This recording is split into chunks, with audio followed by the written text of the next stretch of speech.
हम लोग देख रहे हैं politics in India since independence और इसका 5वां chapter the challenges and to restoration of Congress system. इससे पहले हमने जो कांग्रेस का इलेक्शन हुआ था, पहला एक इलेक्शन जो नेहरू जी के बाद हुआ है, इलेक्शन ऑफ 1967 के इलेक्शंस के बाद पूरा रिजल्ट हमने देखा था कि कांग्रेस कैसे 7 जो स्टेट्स होती है वहां पर मेजोरिटी लॉस्ट करती है। इवन 9 ऐसे स्टेट्स हैं जहां पर कांग्रेस अपनी सरकार नहीं बना पाती है। बहुत बुरी तरह से कांग्रेस की कमर टूटती है और इन सब के बावजूद किसी भी तरह से कांग्रेस सेंटर में अपनी पावर बचाकर रखती है। ये सारी चीजें हम देख चुके हैं और इन सब के बीच में हमने एक ग्रुप को देखा था कि कांग्रेस में कैसे फैक्शन डिपेंड हो रहा, फैक्शन बन रहा है। कांग्रेस में एक फैक्शन था जिसको ऐसा लगता था कि इंदिरा गांधी जी क्या हैं, पॉलिटिकली नॉविस हैं, उन्हें कुछ पता नहीं है, वो इनएक्सपीरियंस हैं, तो आज हम उनको प्राइम मिनिस्टर बना देते हैं। कल फिर हम उनकी जो पॉलिटिकल आइडियोलॉजीज हैं या उनके जो पॉलिसीज हैं, उनके जो प्रोग्राम्स हैं, उनको इन्फ्लुएंस कर पाएंगे। ठीक है, तो वही फैक्शन आज एक नया टर्म उसको हम लोग देंगे, वो है कांग्रेस सिंडिकेट। ठीक है, कांग्रेस सिंडिकेट होगा, कांग्रेस 2 पार्टों में डिवाइड हो जाएगी और अभी हम देखने वाले हैं, उससे पहले ये सब हम देखेंगे कांग्रेस का डिवीजन। बट आप देखो 1967 का जो इलेक्शन था, 1967 का जो इलेक्शन था, 67 का जो इलेक्शन था, 4th जनरल इलेक्शन जिसे कहते हैं, इस 4th जनरल इलेक्शन ने भारत की राजनीति में 2 प्रकार के जो है 2 प्रकार की जो है जो वर्ड है वो इंट्रोड्यूस किए। ऐसा नहीं था कि ये वर्ड थे नहीं, बट 1967 का जो इलेक्शन हुआ है इसके बाद जो politics of coalition and politics of defection, तो ये 2 टर्म काफी हैबिचुअल हो जाते हैं हमारे देश की पॉलिटिक्स में। पहला है कोलिशन, ठीक है, कोलिशन की पॉलिटिक्स, और दूसरा है डिफेक्शन की पॉलिटिक्स। ठीक है, कौन सी पॉलिटिक्स? डिफेक्शन की पॉलिटिक्स। ये 1967 के बाद ही देखने को मिलते हैं।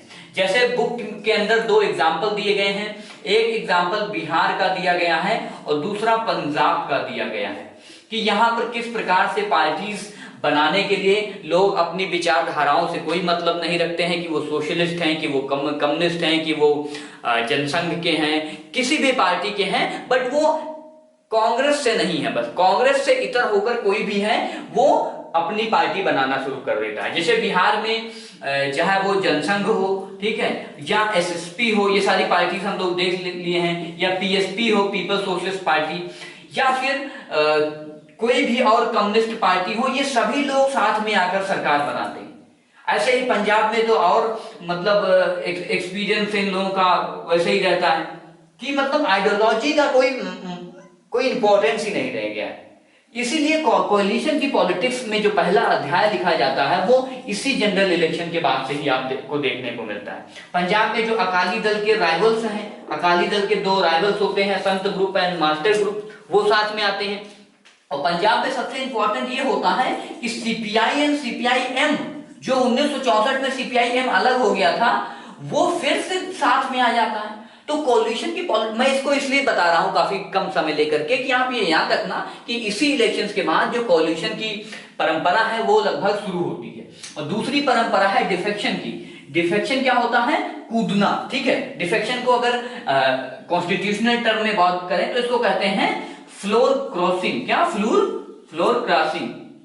ठीक है, फ्लोर क्रॉसिंग। जो फ्लोर होती है, आपको पता है जो जहां पर जहां पर जो लेजिस्लेटिव असेंबलीज होती है या पार्लियामेंट होती है, तो जो फ्लोर होता है जहां पर फ्लोर टेस्ट वगैरह होता है, किसी भी गवर्नमेंट का कॉन्फिडेंस चेक करना होता है, उसको बार बार क्या होते हैं, कई सारे मेंबर होते हैं वो क्रॉस करते हैं। क्रॉस करने का मतलब ये नहीं कि वहां से चल के जाते हैं, इसका मतलब ये है वो पार्टी बदल लेते हैं। उनको जिस तरफ अपना फायदा दिखता है वो क्या करते हैं, उधर चले जाते हैं। हालांकि इस पर बाद में जो है 1985 में इसमें बदलाव भी किया गया और नया कानून भी आया, डिफेक्शन लॉ भी आया, नया शेड्यूल भी आया कॉन्स्टिट्यूशन में, आप सब जानते हैं उसको।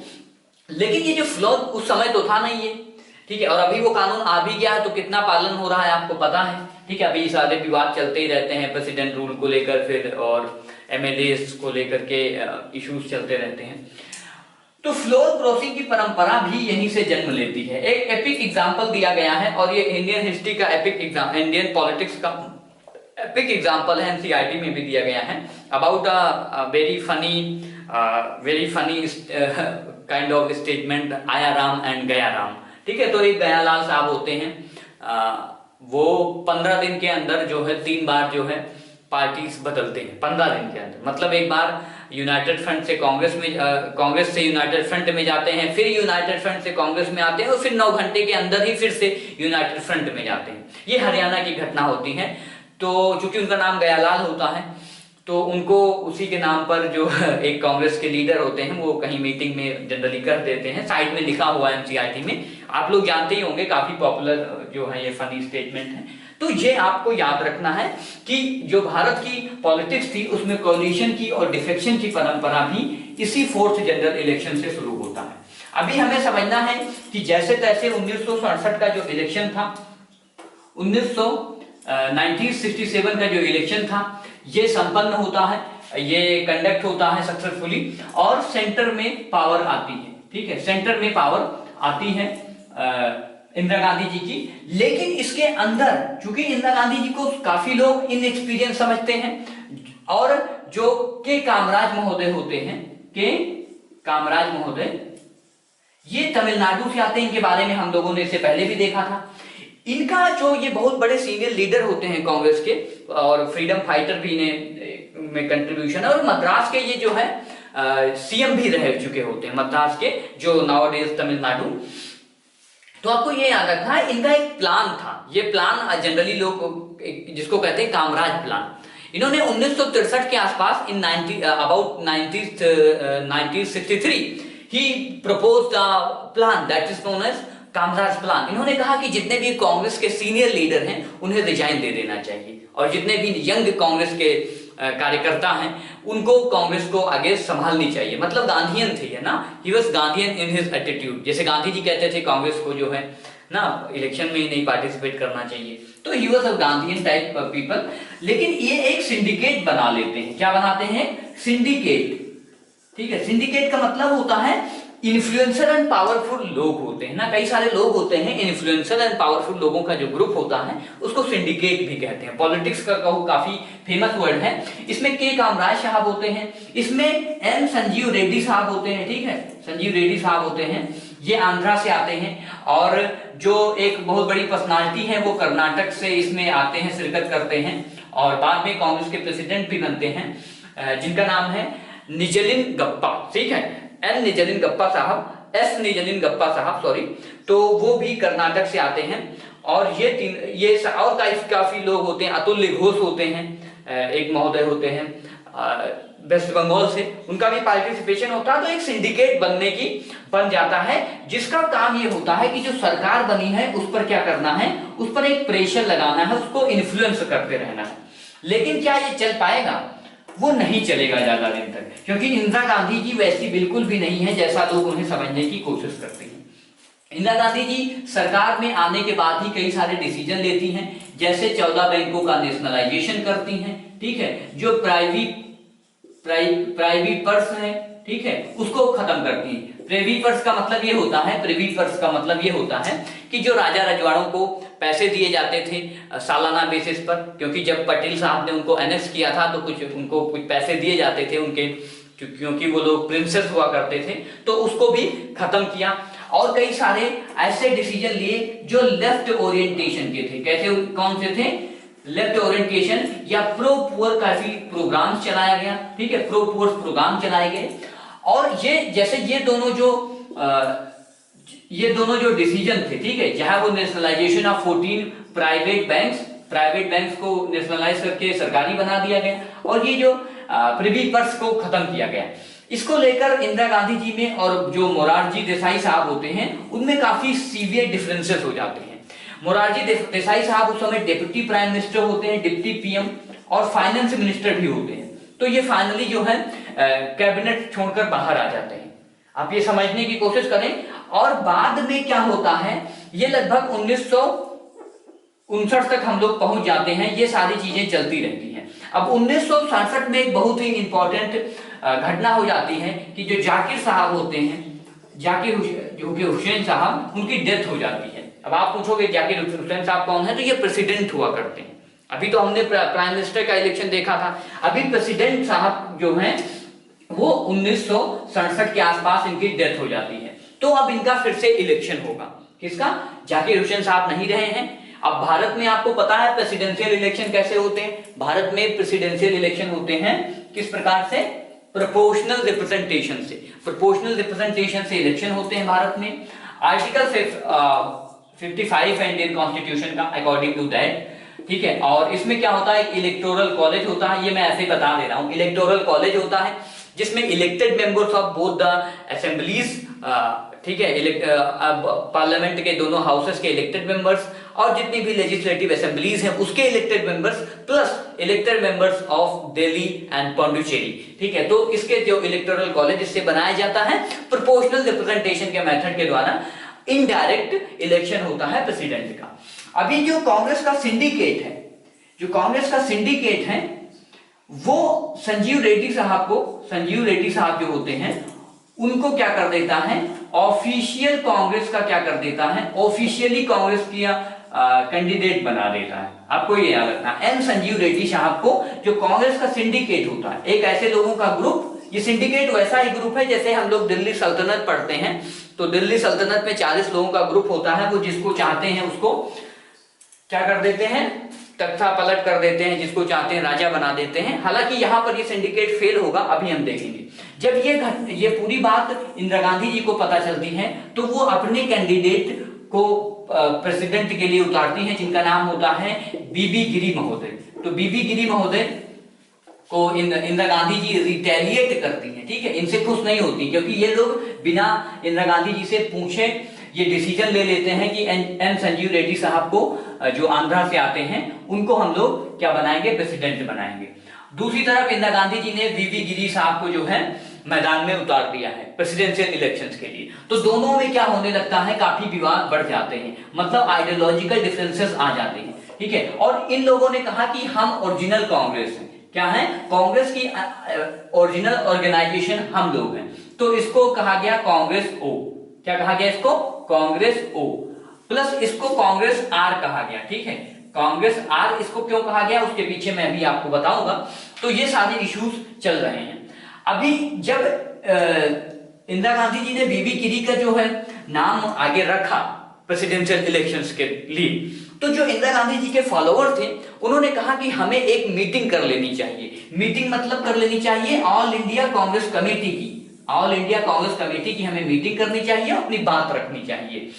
इधर जो सिंडिकेट ग्रुप था इसमें कांग्रेस के जो प्रेसिडेंट थे निरंजली गप्पा साहब, ठीक है, वो it's very hard to pronounce for me, as Niranjali Gappa, ठीक है। तो वो समय क्या होते हैं? कांग्रेस के प्रेसिडेंट होते हैं। उन्होंने विप जारी कर दिया। क्या जारी किया है? विप जारी किया है। विप जारी करके वो कह रहे हैं कि सभी लोग, क्योंकि विप आपको पता है जारी किया जाता है, एक गाइडलाइन होती है कि सभी लोग संजीव रेड्डी साहब को वोट करना। दूसरी तरफ ये सारी बातें इंदिरा गांधी जी को पसंद नहीं आती हैं और वो डिमांड करती हैं, वो ऑफिशियली डिमांड करते हैं उनके फॉलोअर्स की हमें ऑल इंडिया एक हमें क्या करना है? मीटिंग करना है।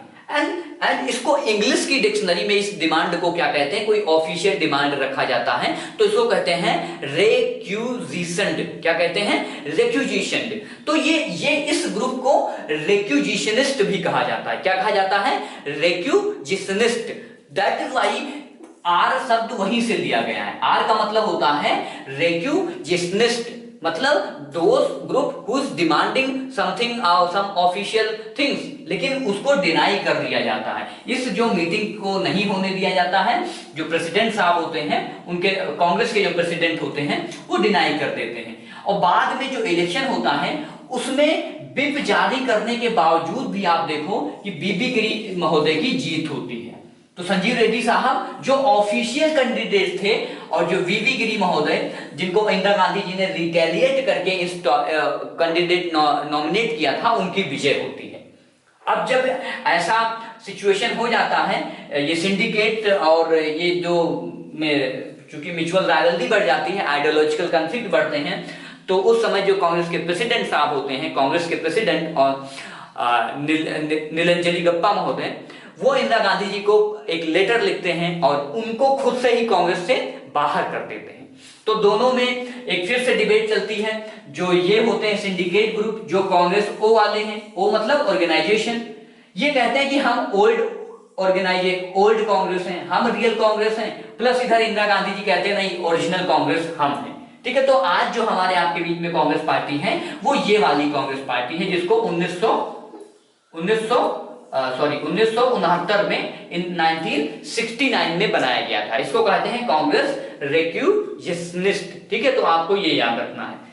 और ये जो ओल्ड कांग्रेस होती है, इसमें मोरारजी देसाई साहब और ये के कामराज साहब, ये सभी लोग होते हैं, संजीव रेड्डी साहब, अतुल्य घोष साहब, इन लोगों का जो है सिंडिकेट, ये पावरफुल और काफी इन्फ्लुएंशियल नेता होते हैं। लेकिन फिर इंदिरा गांधी महोदय अपना स्टैंड लेती हैं और देखते ही देखते 1970 में ये खुद ही क्या कह देती हैं, क्योंकि इनके लिए सरकार चलाना काफी डिफिकल्ट हो रहा था जब ऐसे लीडर ही कोऑपरेट नहीं करेंगे, तो 1970 के आसपास देखो ये अपनी ही गवर्नमेंट को खुद ही डिसॉल्व कर लेती हैं। इतना बड़ा डिसीजन, कोई प्राइम मिनिस्टर अपनी ही सरकार को डिसॉल्व कर लेता है इसलिए कि हम फिर से इलेक्शन चलाएंगे, क्योंकि इनकी जो पॉलिसीज थी वो अच्छे से काम नहीं कर रही थी। तो अभी देखेंगे इसके बाद हम लोग कि 1971 का इलेक्शन होता है वो देखेंगे, और उसके बाद जो कांग्रेस की खोई हुई शक्ति थी वो इंदिरा जी के हाथ में एक बार फिर से कंसोलिडेट होती है और वो फिर से कांग्रेस को रिस्टोर करती है। लेकिन क्वेश्चन ये है कि जो रिस्टोरेशन होता है कांग्रेस का, क्या ये कांग्रेस बिल्कुल उसी तरह होगी जैसे नेहरू की कांग्रेस थी? नहीं, बिल्कुल नहीं। Answer is going to be very different. तो आपको ये याद रखना है कि ये जो वीवी गिरी महोदय की और संजीव रेड्डी महोदय को लेकर के जो प्रेसिडेंशियल इलेक्शन था, उसने क्या किया, कांग्रेस को ओ और कांग्रेस को आर में डिवाइड कर दिया। तो ये आपको याद रखना है। मार्कर थोड़ा चल नहीं रहा था। एंड अब वो प्रेसिडेंट का नेम जो कांग्रेस के प्रेसिडेंट होते हैं, एस नीलंजली गप्पा, उसका प्रोनाउंसिएशन थोड़ा देख लेना, it's south Indian name, that's all. अभी हम देखेंगे इसके बाद the restoration of Congress system and the 5th general elections, जिसमें इंदिरा गांधी जी फिर से बहुमत में आती है।